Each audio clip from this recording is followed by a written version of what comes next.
ایران نے امریکہ کے ساتھ امن مذاکرات کے لیے شرائط نرم کر دی۔ امریکی اخبار وال اسٹریٹ جرنل کا دعویٰ، رپورٹ کے مطابق ایران نئی تجاویز میں ناکہ بندی کے فوری خاتمے سے بھی دستبردار ہوگا۔ ایران نے پاکستان کے ذریعے امریکہ کو 14 نکاتی تجاویز بھیجی ہیں۔ جوہری پروگرام اور میزائل پروگرام بات چیت کا حصہ نہیں ہوگا۔ آبنائے ہرمز کھولنے پر گفتگو ناکہ بندی ختم کرنے کے عمل سے مشروط ہے۔ امریکی پابندیوں میں نرمی کے بدلے جوہری امور پر بعد میں گفتگو کرنے کی بھی تجویز۔ ایران امریکہ کی رضامندی پر آئندہ ہفتے پاکستان میں مذاکرات کرنے پر بھی آمادہ ہے۔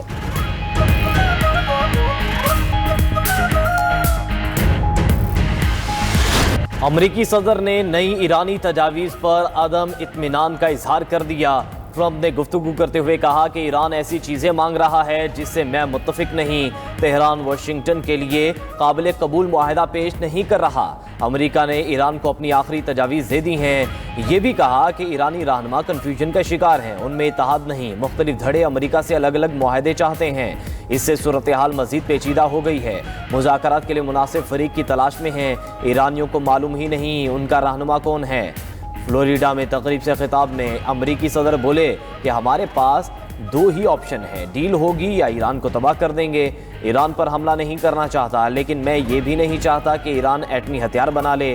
آبنائے ہرمز پر بات کرتے ہوئے کہا کہ امریکی بحریہ ایرانی بندرگاہوں کے محاصرے کے لیے قزاقوں کی طرح کام کر رہی ہے۔ ہم نے ایرانی جہاز کو پکڑا اور 20 لاکھ بیرل تیل پر قبضہ کر لیا۔ یہ ایک نہایت منافع بخش کاروبار ہے۔ آبنائے ہرمز میں تیل سے بھرے 400 جہاز کھڑے ہیں۔ یہ جہاز نکل جائیں تو ایندھن کی قیمتیں کم ہو جائیں گی۔ امریکی صدر کی ایک بار پھر پاکستانی قیادت کی تعریف، بولے کہ وزیر اعظم شہباز شریف اور فیلڈ مارشل عاصم منیر کی بہت عزت کرتا ہوں۔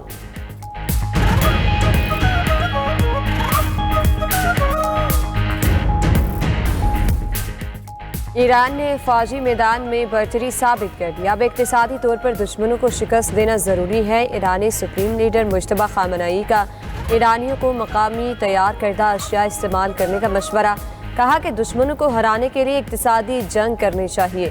کاروباری افراد ملازمین کو نوکریوں سے نہ نکالیں۔ ایرانی وزیر خارجہ عباس اراغچی کا کہنا ہے کہ سفارتکاری کے دروازے کھلے ہیں، امریکہ کو دھمکیاں میں اس بیان بازی چھوڑنا ہوگی۔ ایرانی مسلح افواج کسی بھی جارحیت کا منہ توڑ جواب دینے کے لیے تیار ہیں۔ ایرانی وزیر خارجہ کے 6 ممالک سے رابطے، ترکیہ، سعودی عرب، مصر، قطر، عراق اور آذربائیجان کے وزرائے خارجہ کو فون کیے۔ جنگ کے خاتمے کے لیے ایران کے نئے امن فارمولے اور تجاویز پر مشاورت۔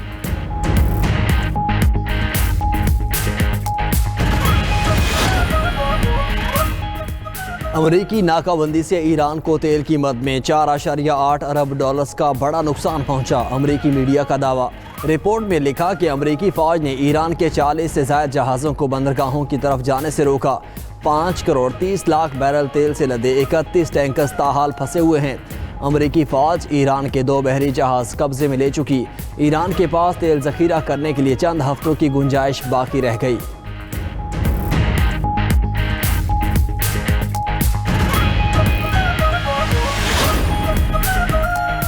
ایران کے ساتھ جنگ ختم ہو گئی۔ امریکی صدر ٹرمپ نے امریکی کانگریس کو خط لکھ دیا۔ ٹرمپ نے امریکہ کے ایران کے خلاف آپریشن کو کامیاب قرار دیا۔ یہ بھی لکھا کہ پائیدار امن کوششوں کے باوجود ایران کی طرف سے خطرے کا خدشہ ہے۔ 28 فروری سے جاری کشیدگی ختم ہو چکی ہے، لیکن ممکن ہے تنازع مکمل طور پر حل نہ ہوا ہو۔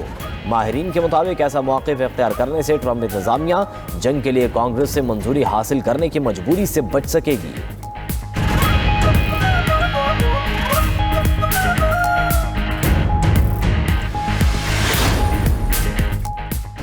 امریکی صدر کا ایران جنگ جاری رکھنے کا آئینی اختیار ختم۔ جنگ جاری رکھنے کے لیے کانگریس سے منظوری لازمی ہوگی۔ امریکی صدر کے جنگی اختیارات صرف 60 روز تک محدود ہوتی ہیں۔ وائٹ ہاؤس کے مطابق جنگ بندی کے بعد سے دونوں ملکوں میں کوئی جھڑپ نہیں ہوئی۔ امریکی صدر کو اب کانگریس سے منظوری لینے کی ضرورت ہی نہیں۔ امریکی وزیر جنگ نے واضح کیا کہ جنگ میں وقفہ 60 دن کی قانونی مدت غیر مؤثر بنا دیتا ہے۔ جنگ دوبارہ شروع کرنے یا کانگریس سے منظوری لینے کا فیصلہ وائٹ ہاؤس کا ہوگا۔ پیٹ ہیگزٹ نے جرمنی سے 5000 فوجی کے انخلاء کا حکم دیا۔ جرمن چانسلر نے ایران جنگ پر امریکہ پر کڑی تنقید کی تھی۔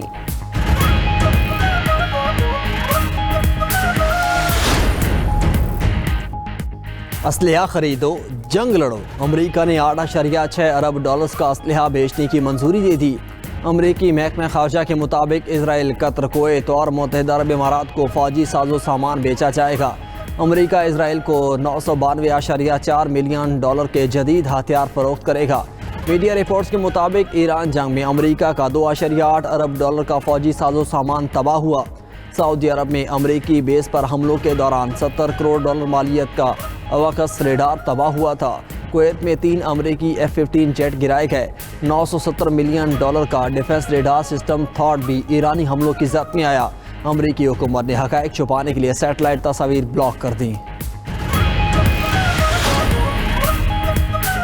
وزیراعظم شہباز شریف کی نامزد عراقی وزیراعظم علی الزیدی کو مبارکباد۔ اپنے پیغام میں کہا کہ نامزد عراقی وزیراعظم علی الزیدی کے لیے نیک تمناؤں کا اظہار کرتا ہوں۔ پاکستان دو طرفہ تعلقات کو مزید مضبوط بنانے کے لیے نئی عراقی حکومت کے ساتھ قریبی تعاون کا خواہاں ہے۔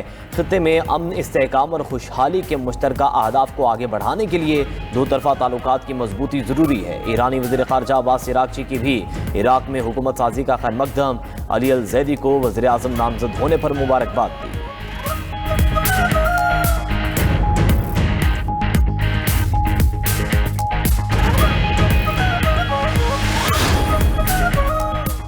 گجرانوالہ ماس ٹرانزٹ سسٹم کے ڈیزائن کی منظوری دے دی گئی۔ وزیر اعلیٰ پنجاب مریم نواز کی زیر صدارت اجلاس میں اہم فیصلہ۔ گکھڑتا امن آباد 31.5 کلومیٹر طویل گجرانوالہ ماس ٹرانزٹ سسٹم کی تکمیل کے لیے 12 ماہ کی مدت مقرر۔ گجرانوالہ کے ہر علاقے کو فیڈر بس کے ذریعے میٹرو ٹرین سے منسلک کرنے کا حکم۔ ٹریفک کی آسانی کے لیے گجرانوالہ ماس ٹرانزٹ سسٹم میں 2 ٹنل سیکشن بنانے کا بھی فیصلہ۔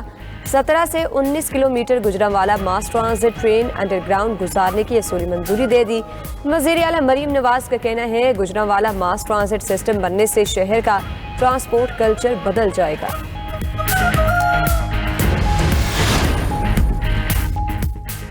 گورنر پنجاب سردار سلیم حیدر خان سے میئر کراچی مرتضی وہاب کی ملاقات۔ پیپلز پارٹی سندھ اور پنجاب کی کارکردگی پر تفصیلی تبادلہ خیال۔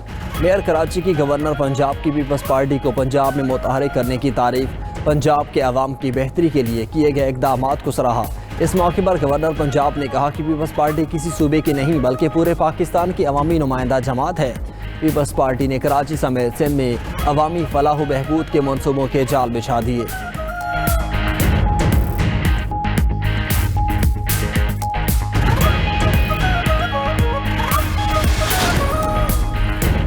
وفاقی وزیر داخلہ کا جامعہ ابو القاسم تبلیغی مرکز اسلام آباد کا دورہ۔ محسن نقوی سے اسلام آباد تبلیغی مرکز کے اکابرین کی ملاقات۔ وزیر داخلہ نے تبلیغی اجتماع کے لیے سیکیورٹی اور دیگر انتظامات سے آگاہ کیا۔ کہا کہ تبلیغی اجتماع کے لیے مؤثر سیکیورٹی اور ٹریفک پلان ترتیب دیا ہے۔ اس موقع پر ملک میں امن، استحکام اور ترقی کے لیے خصوصی دعا کی گئی۔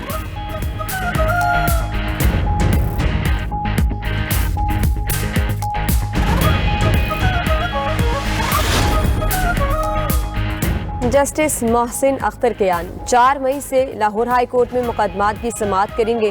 جسٹس محسن اختر کیانی کی عدالت کی کاز لسٹ جاری۔ 2 family cases justice Mohsin Akhtar Kayani کی عدالت میں سماعت کے لیے مقرر۔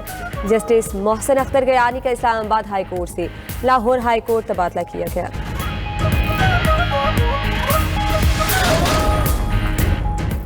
ملک بھر میں گرمی کی لہر، پارہ اوپر سے اوپر جانے لگا۔ پنجاب کے زیادہ تر اضلاع میں آج گرمی کی پیش گوئی۔ لاہور کا درجہ حرارت 40 ڈگری تک جانے کا امکان۔ صوبائی دارالحکومت میں شام کے وقت گرد آلود ہوائیں چلیں گی۔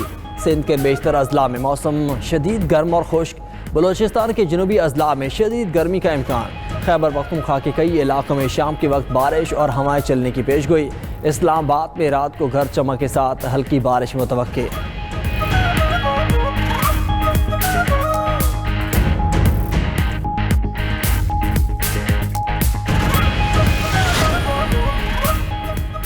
عالمی مارکیٹ میں تیل کی قیمتوں میں کمی ریکارڈ۔ امریکی خام تیل 3% کمی کے ساتھ $101.94 فی بیرل پر آ گیا۔ برنٹ خام تیل 2% کمی کے بعد $108.17 پر فروخت۔ سونے کی فی اونس قیمت $4 کی کمی سے $4,625 ہو گئی۔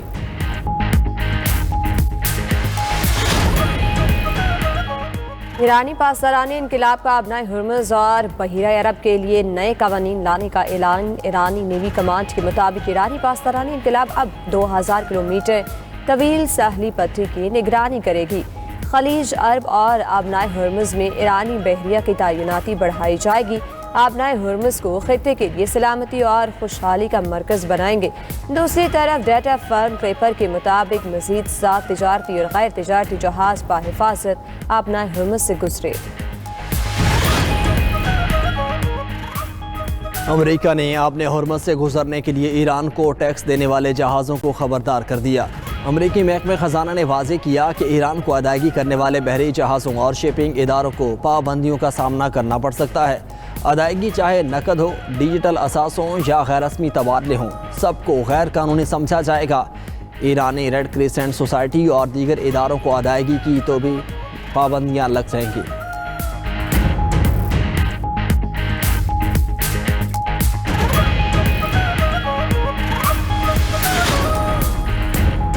اسرائیل کا لبنان میں جنگ بندی کو ماننے سے انکار۔ جنوبی لبنان میں اسرائیلی فضائی حملوں میں شدت۔ لبنانی میڈیا کے مطابق قصبے حبوش میں اسرائیلی فضائی حملوں میں خاتون اور بچے سمیت 12 لبنانی شہری جاں بحق ہو گئے۔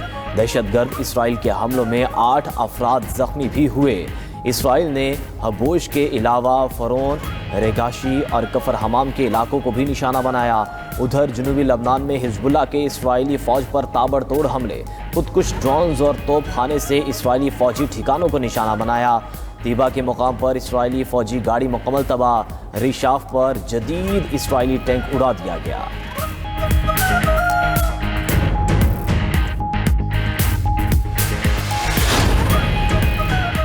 امریکی صدر ٹرمپ کا یورپی یونین پر تجارتی معاہدے کی خلاف ورزی کا الزام۔ آئندہ ہفتے سے یورپی یونین کی کاروں اور ٹرکوں پر محصولات بڑھانے کا اعلان۔ کہا کہ یورپی یونین طے شدہ تجارتی معاہدے کی پابندی نہیں کر رہی، ٹیرف بڑھا کر 25% کریں گے۔ اگر وہ امریکہ میں کاریں اور ٹرک تیار کریں تو کوئی ٹیکس نہیں ہوگا۔ امریکی صدر نے کیوبا پر نئی پابندیوں کا ایگزیکٹو آرڈر جاری کر دیا۔